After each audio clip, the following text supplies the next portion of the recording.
അഭിഷേക പ്രാർത്ഥനയ്ക്ക് പോവാം. ഇന്നത്തെ അനുദിന അനുഗ്രഹ പ്രാർത്ഥന എന്ന് പറയുന്നത് ഇതാണ് ഉദ്ദേശിക്കുന്നത്.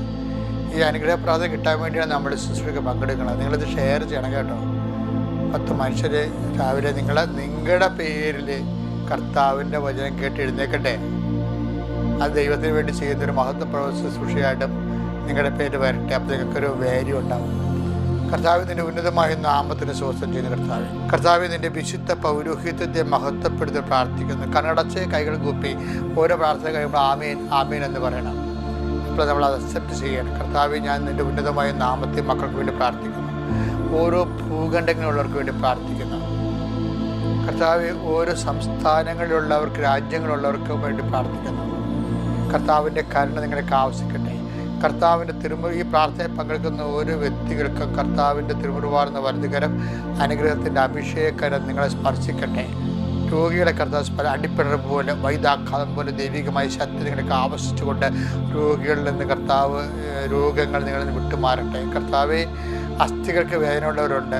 മരുന്ന് കഴിക്കുമ്പോൾ ഗ്യാസായിട്ട് അതുപോലെ വയറൊക്കെ വീർത്ത് പിന്നെ ഭക്ഷണം പോലും ഇറങ്ങാതെ പിന്നെ എന്തെല്ലാം തരത്തിലുള്ള അസ്ഥി ഓപ്പറേഷൻ വന്നിട്ടുള്ള ആൾക്കാർ, ഒടിഞ്ഞിട്ടുള്ളവർ, ചതഞ്ഞിട്ടുള്ളവർ, ചിന്നിട്ടുള്ളവരൊക്കെ അവർ കഴിക്കുന്ന മരുന്ന് കൊണ്ട് കർത്താവ് എന്തെല്ലാം ദുരിതങ്ങൾ അവർ അനുഭവിക്കുന്ന ഈശോയെ, മരുന്നിൻ്റെ ദുരിതങ്ങൾ അനുഭവിക്കുന്നുണ്ട് ഈശോയെ. അതുപോലെ തന്നെ അവരുടെ ജീവിതത്തിൽ രോഗപീഡിതരും രോഗബാധിതരായിട്ടുള്ളവരെ സ്വന്തം സ്വകാര്യമായ കാര്യങ്ങൾ നിർവഹിക്കാൻ പോലും എഴുന്നേക്കാൻ പറ്റാതെ കിടക്കുന്നവരുണ്ട്. ആരോഗ്യത്തോടെ നല്ലവണ്ണം ജോലി ചെയ്ത ആൾക്കാർ കിടപ്പിലായവരുണ്ട്.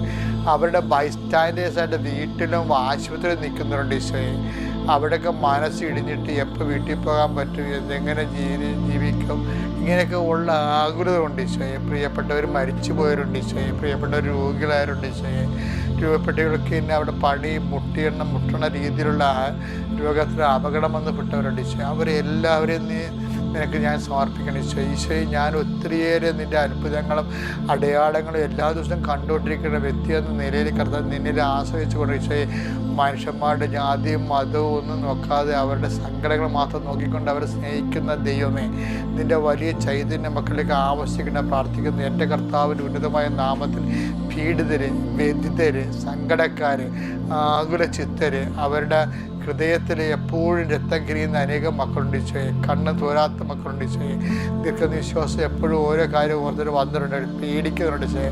സത്യം പറഞ്ഞാൽ ആരും ഇല്ലാതിരിക്കുന്നവരുണ്ട് ഈശോയെ. അങ്ങനെ ഓരോ തരത്തിലും ഓരോ തരം വേദന അനുഭവിക്കുന്നവരെ, അവരുടെ ഓരോരോ ഉത്തരവാദിത്വം നിർവഹിക്കുന്നവർ, പല ഉത്തരവാദിത്വം നിർവഹിക്കുന്ന അധികാരികളെ പേടിച്ച് ജീവിക്കേണ്ട ആൾക്കാരുണ്ട് ഈശോയെ. ബ്ലേഡ് പരസ്യക്ക് പണമെടുത്തതിന് ശേഷം ജപ്തിയിലേക്ക് വരുമോ എന്നിട്ട് അതുകൊണ്ട് ഭീഷണിപ്പെടുത്തുന്നുണ്ട് ഈശോയെ. നമുക്ക് അഭിമാനത്തോടെ ജീവിച്ചവർക്ക് തലകുനിഞ്ഞ് നിൽക്കേണ്ട അവസ്ഥയിൽ മിണ്ടാൻ പറ്റാത്ത അവസ്ഥയിൽ ജീവിക്കുന്നുണ്ട് ഈശോയെ. കയ്യിൽ നിന്ന് വന്ന അബദ്ധങ്ങൾ, തെറ്റായ കാര്യങ്ങൾ മനുഷ്യർ അറിയുന്നതിൻ്റെ പറഞ്ഞതിൻ്റെ പേരിൽ പിന്നെ ആ സമൂഹത്തിൽ തലയെടുപ്പോഴും ജീവിക്കാൻ പറ്റാതെ വിഷമിക്കുന്ന തെറ്റായ ആക്ഷേപിക്കുക.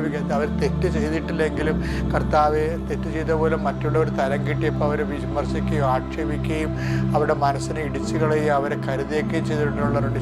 എല്ലാവർക്കും കർത്താവെ, നീ മാത്രമാണ് എല്ലാവരുടെയും ഉത്തരം കർത്താവെ. എല്ലാവരും ഓരോ കാര്യങ്ങൾ ഇടപെടുന്നതിൽ അവർക്ക് അവരുടെ ലക്ഷ്യം കൊണ്ട് ഈശോയെ, ഒരു ലക്ഷ്യമില്ലാത്തത് നീ മാത്രമാണ് കർത്താവെ. നീ അവരെ സന്ധിക്കണമേ. പെട്ടുപോയെന്ന് വിചാരിക്കുന്ന മക്കളുണ്ട് ഈശോയെ. ഒറ്റപ്പെട്ടു പോയെന്ന് വിചാരിക്കുന്ന മക്കളുണ്ട് ഈശോയെ. നമ്മുടെ ജീവിതം ഇങ്ങനെ ആയിപ്പോയെന്ന് വിചാരിച്ചുകൊണ്ട് ഇനി ഇങ്ങനെ ഞങ്ങളുടെ ഒടുങ്ങട്ടെന്ന് വിചാരിച്ചുകൊണ്ട് നിരാശയോടെ മദ്യപിച്ചവർ വീണ്ടും മദ്യപിക്കുകയും എങ്ങനെയെങ്കിലും അപകടം വന്ന് മരിക്കാൻ വേണ്ടി ആത്മഹത്യ ആഗ്രഹിക്കുകയും ചെയ്യുന്ന മക്കളുണ്ട് ഈശോയെ. അവരെല്ലാം കർത്താവെ, അവരെല്ലാം അനുഭവിക്കുന്ന മഹാസങ്കടങ്ങൾക്ക് വേണ്ടി കർത്താവിൻ്റെ കരുണ ചൊരിയുന്നത് പ്രാർത്ഥിച്ചു. അവരെ വീണ്ടെടുക്കണ കർത്താവ്. അവരുടെ യോഗ്യത കൊണ്ടല്ല കർത്താവ്, ലക്ഷോപലക്ഷം രക്തസാക്ഷികളും വേദസാക്ഷികളും ജീവിച്ച് സഭയുടെ വിശുദ്ധ സഭയുടെ വിജയസഭയുടെ ആ കൃപയുടെ യോഗ്യതയാൽ കർത്താവെ, എല്ലാ തരത്തിലും വേദന അനുഭവിക്കുന്നവർക്ക് നീ ആശ്വാസം അനുഗ്രഹം കൊടുത്തുകൊണ്ട് അവർ ഈ പ്രാർത്ഥനയുടെ ശക്തിയാൽ അവരുടെ മനസ്സുകൊണ്ട് എഴുന്നേൽക്കുകയും ഹൃദയം കൊണ്ട് ഉണർവുള്ളവരാകുകയും ശരീരം കൊണ്ട് അവരുടെ പുതിയ ജോലിയിലേക്ക് അവരെ പ്രവേശിക്കുകയും ചെയ്യാൻ ദൈവത്തിൻ്റെ സമാധാനം അവരുടെ ഹൃദയത്തെ സ്പർശിക്കട്ടെ. എൻ്റെ കർത്താവിൻ്റെ ഉന്നതമായ നാമത്തിൽ സഭയുടെ അധികാരത്തെ കുറിച്ചിൻ്റെ അടയാളത്തിൽ ദൈവശക്തിയെ നീ സംരക്ഷിക്കപ്പെടട്ടെ.